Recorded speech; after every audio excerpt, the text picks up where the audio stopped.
दोस्तों, ये कहानी सच्ची घटना पर आधारित है और ये मूवी रिसेंटली रिलीज हुई है। ये कहानी एक ऐसी इंडियन लड़की की है जिसे धोखे से पाकिस्तान ले जाया जाता है और वहाँ उसे जबरन शादी के बंधन में बांध दिया जाता है। वहाँ उसके साथ क्या कुछ हुआ और क्या वो अपने मुल्क वापस आ पाएगी या नहीं, आइए इस कहानी में जानते हैं। कहानी की शुरुआत पाकिस्तान से होती है, जहाँ पर हम कुछ लोगों को देखते हैं।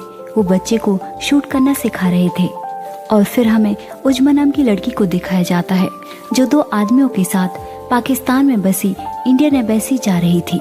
उज्मा बहुत ज्यादा डरी हुई थी और उसके साथ कादिर नाम का आदमी था जो उसका हस्बैंड है। वो उज्मा से कह रहा था कि इंडियन एम्बेसी वाला काम वो जल्द से जल्द खत्म कर दे और फिर वहाँ से वो लोग इंडियन एम्बेसी आते हैं और फिर उन लोगों की चेकिंग की जाती है। जब वो लोग अंदर चले जाते हैं तो कादिर और उसका दोस्त स्मोक करने के लिए एम्बेसी से बाहर जाते हैं। तभी उज्मा मौके का फायदा उठाकर वो वहाँ के एक ऑफिसर के पास जाती है। वो उसे बताती है कि वो इंडियन है और उसे जबरदस्ती यहाँ पर रखा गया है। वो उसे हेल्प मांगती है कि उसे बचा लिया जाए।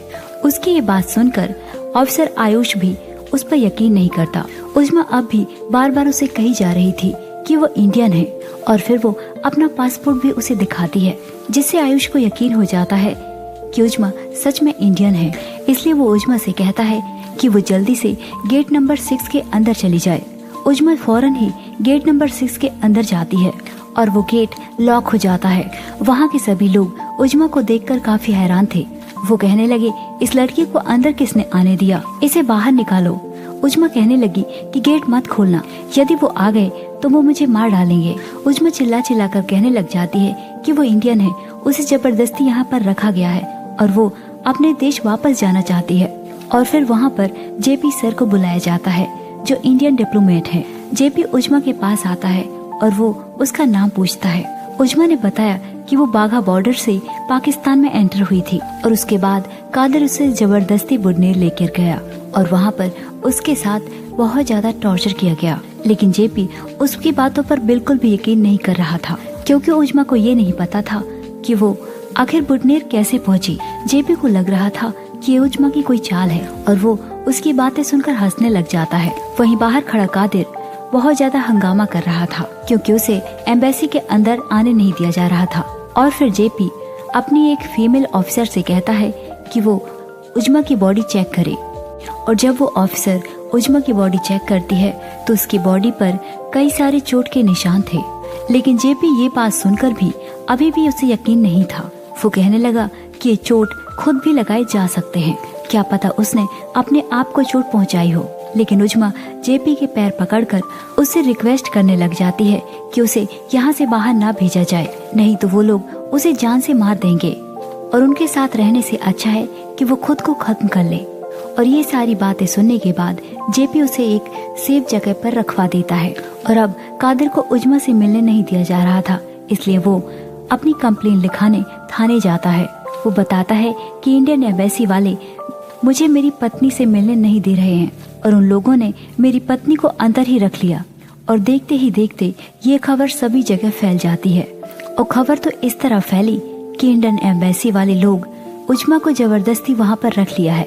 और फिर जेपी को इंडिया की एक मिनिस्टर सुषमा जी का फोन आता है। वो जेपी से उज्मा के बारे में पूछती है।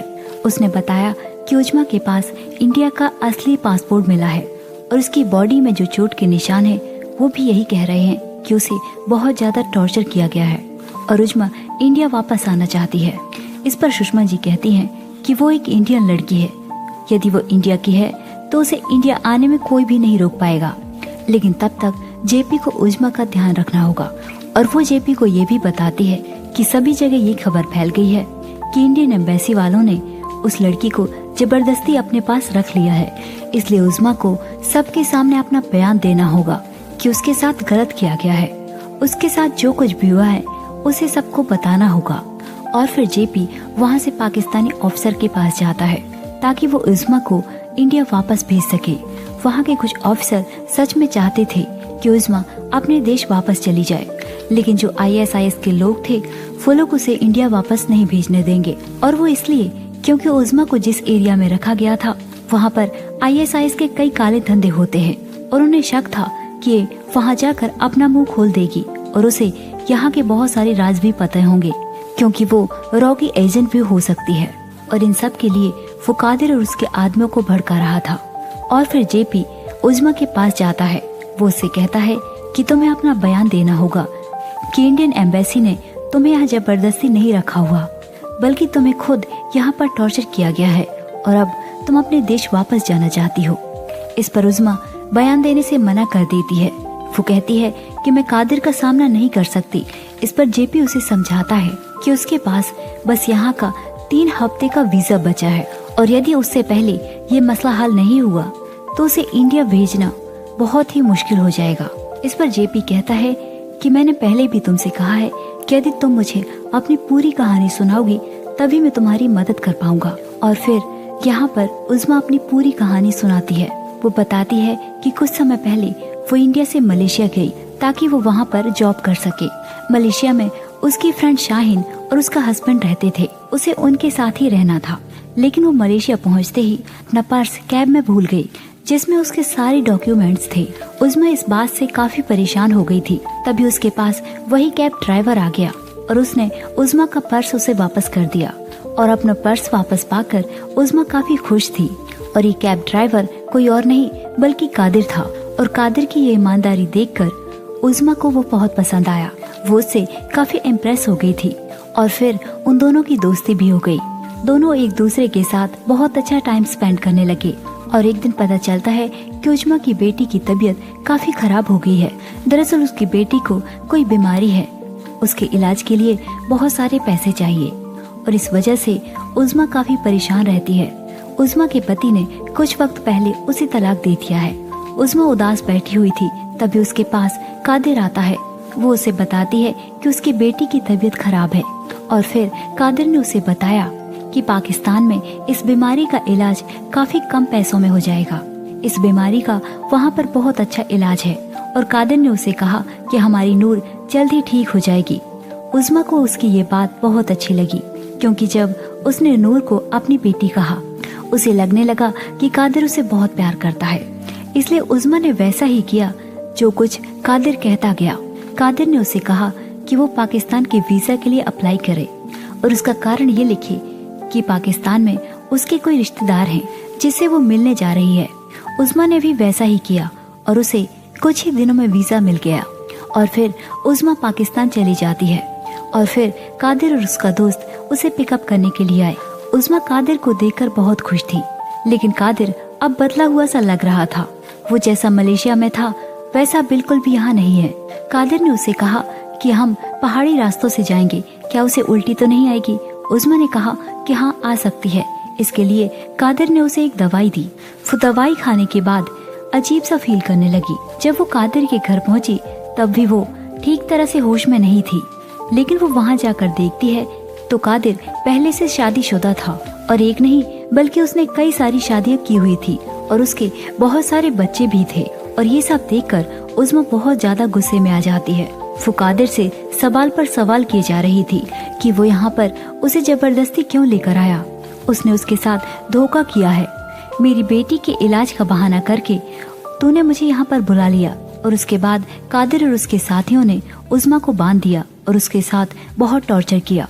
उज़्मा कादिर से रिक्वेस्ट करने लगी कि वो उसे इंडिया वापस जाने दे, लेकिन कादिर ने उसकी एक न सुनी। उसके साथ रोज मारपीट की गई और उसके साथ जबरदस्ती भी। और फिर उज़्मा उस अंधेरे कमरे में रहने लगी। अगली सुबह जब वो बाहर देखती है तो उसकी बोलियां लग रही थी। उसे एक आदमी खरीदने के लिए आता है, लेकिन वो उज़्मा की ज्यादा एज देखकर उसे नहीं खरीदता। और वहाँ पर कई सारी लड़कियों को ऐसे ही लाया जाता था। उनके इसी तरह सौदे किए जाते थे। लड़कियों को इस तरह खरीदते बेचते थे जैसे कोई सब्जी मंडी हो। और फिर एक दिन उज़्मा वहाँ से भागने की कोशिश भी करती है, लेकिन वहाँ की एक औरत उसे बताती है कि वो कितनी भी भागने की यहाँ से कोशिश कर ले वो भाग नहीं सकती। दरअसल वो एरिया काफी वीरान था और दूर दूर तक कोई रोड भी नहीं था ताकि कोई किसी से मदद मांग सके। यहाँ के बच्चों के पास भी गन थी। उज़्मा उस औरत से रिक्वेस्ट करती है कि वो बस उसे एक कॉल करने दे। इसके लिए वो औरत उसे अपना फोन दे देती है। उज़्मा अपनी दोस्त शाहीन को कॉल करती है और वो उसके हस्बैंड को अपनी सारी सच्चाई बताती है कि वो किस तरह दूसरे मुल्क जाकर वहाँ पर फंस गई है। और फिर उसके पति ने उज़्मा से कुछ करने को कहा, मतलब वो वैसा ही करे जैसा वो कहता है। और यहाँ कादिर ने भी अपना प्लान बना लिया था। उसने कहा कि वो उज़्मा से शादी करना चाहता है, लेकिन उज़्मा इसके लिए मना कर देती है। लेकिन ये सुनने के बाद कादिर काफी गुस्से में आ जाता है और उसे बहुत ज्यादा मारता पीटता है। और फिर जबरदस्ती उज़्मा का निकाह कादिर से कर दिया जाता है। और फिर शादी के बाद उज़्मा कादिर के साथ बहुत अच्छे से बिहेव करने लग जाती है। वो उसे कहने लगी कि यदि उसने उससे शादी कर ही ली है तो हमें फ्यूचर के बारे में भी सोचना चाहिए। वो कहती है कि हमारे यहाँ एक रस्म है जिसमें शादी के बाद लड़के को पैसे दिए जाते हैं। और ये सुनकर कादिर सोचने लग जाता है कि आखिर उसे कितने पैसे मिलेंगे। उज़्मा ने कहा कि यही कोई 10-12 लाख। इस पर कादिर उससे कहता है कि वो जल्द से अपने माता पिता को बता दे कि उसने शादी कर ली है। उसने कहा कि इसके लिए हमें इंडियन एम्बेसी जाना पड़ेगा ताकि मैं उनसे पैसों की बात करूं और अपने घर पर कॉल करूं, और जब हम उन्हें अपनी शादी का प्रूफ दिखा देंगे तो वो हमें पैसे दे देंगे। और ये सारी बातें सुनने के बाद कादिर उज़्मा को इंडियन एम्बेसी ले जाने के लिए तैयार हो जाता है। दरअसल ये आइडिया उज़्मा की सहेली के पति ने दिया था कि वो इस तरह का प्लान बनाकर इंडियन एम्बेसी तक पहुंच जाए, और उनका ये प्लान कामयाब हो गया और कादिर उज़्मा को इंडियन एम्बेसी ले आया। और ये सारी बातें सुनने के बाद जेपी उज़्मा से कहता है कि वो बिल्कुल भी फिक्र ना करे, वो जल्द से जल्द उसे इंडिया भेज देंगे, लेकिन उज़्मा को अपना बयान सबके सामने रखना होगा। जेपी उसे समझाता है कि तुम्हें बाहर जाकर अपना बयान देना होगा, और मैं वादा करता हूँ कि कादिर तुम्हारे सामने नहीं आएगा। तुम यही चाहती हो ना कि कादिर तुम्हारे सामने ना आए, तुम्हें उसका सामना न करना पड़े। बस फिर तुम जैसा चाहती हो वैसा ही होगा, बस तुम बयान देने के लिए तैयार हो जाओ। और फिर जेपी कादिर को इंडियन एम्बेसी बुलाता है, ये कहकर कि उज़्मा उससे बात करना चाहती है। और जब तक कादिर वहाँ पर जाता है, दूसरी तरफ उज़्मा मीडिया के सामने अपना बयान देती है। वो मीडिया के सामने खुलकर अपनी कहानी रखती है कि उसके साथ क्या क्या हुआ। और इंडियन एम्बेसी वालों ने उसे जबरदस्ती कैद करके नहीं रखा, बल्कि वो एक इंडियन है और अपने देश वापस जाना चाहती है। और उसकी ये खबर सारे न्यूज चैनलों में दिखाई जाती है। सबको उज़्मा के बारे में पता चल चुका था कि आखिर उसके साथ क्या कुछ हुआ, और काफी सारे लोग उज़्मा के सपोर्ट में सड़कों में उतर आते हैं। वो चाहते थे कि उज़्मा अपने मुल्क वापस चली जाए, लेकिन कुछ तालिबानी कादिर को भड़काते हैं कि वो कोर्ट में इंडियन एम्बेसी के खिलाफ कंप्लेन करे कि उन लोगों ने जबरदस्ती उसकी पत्नी को वहाँ रखा हुआ है। और फिर ये बात जेपी को पता चलती है। जेपी अपने लॉयर को कॉल करता है और वो उसे उसका हल बताता है कि इससे पहले कि कादिर उसके ऊपर केस फाइल करे, उन्हें कादिर के ऊपर केस फाइल करना होगा। और फिर वो वैसा ही करते हैं।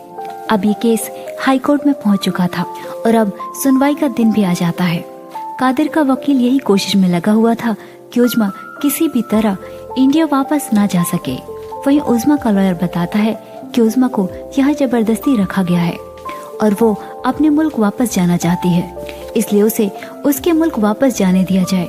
इस पर कादिर का लॉयर कहता है कि कादिर और उज़्मा शादीशुदा हैं, दोनों पति पत्नी हैं और उनके घर के मामले किसी और को हल नहीं करने चाहिए, बल्कि ये मसला उन्हें खुद ही हल करने देना चाहिए और 1 साल उन्हें साथ में रखकर इस मसले का हल करना चाहिए। शायद उनके बीच सब कुछ ठीक हो जाए, आखिर वो दोनों पति पत्नी हैं। इस पर जज कहते हैं कि उज़्मा को भी यहाँ पर आकर अपना बयान देना होगा, तब जाकर हम किसी नतीजे में पहुँचेंगे। इस पर उज़्मा का लॉयर कहता है कि उसकी जान को खतरा है और वो कादिर के सामने नहीं आना चाहती और इसके लिए उसे पूरा प्रोटेक्शन चाहिए।